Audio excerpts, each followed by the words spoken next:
become very outspoken in Australia, in Malaysia.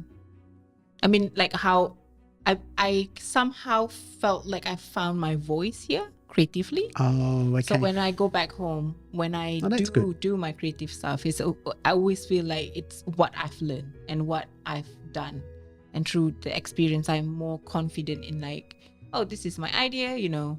I'm more open. Like I would definitely write something personal and make money out of it, rather than, you know, the first day you met me, like I wouldn't put any, and I felt like you were like, I don't care, this story have to be personal, and I pick one story that is so personal and I wouldn't want to tell anyone, and I decided to write that on paper and then give it to you, and you couldn't shut up about it.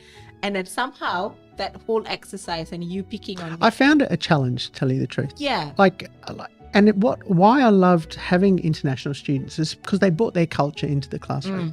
And I love that. You know, I love learning more about Argentina, Colombia, Brazil, Iraq, Malaysia. And I love that. And it's about seeing what they could bring in their stories. In a selfish way, as a lecturer, we're also wanting unique stories. Yeah. We're not wanting the same story over and over, hoping that this little influence of flavor is injected in a story into something we haven't seen before. Yeah.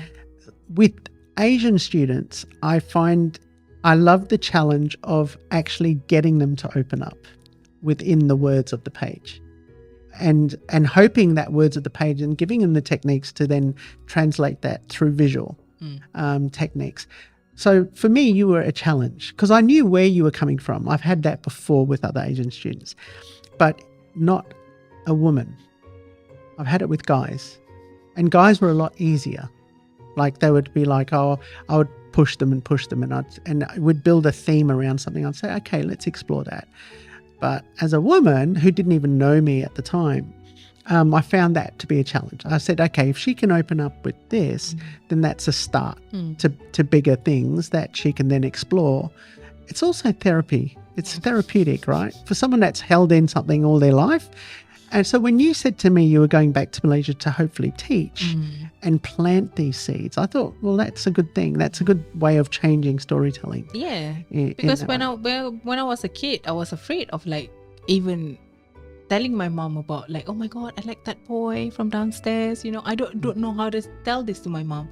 And I somehow, the butterfly of opposite attraction, I relate that back to being scared, being traumatized, being, you know, it's a negative thing rather than a positive thing. So the first attraction with another boy wasn't fun for me because I'm like, what the fuck is this feeling, you know?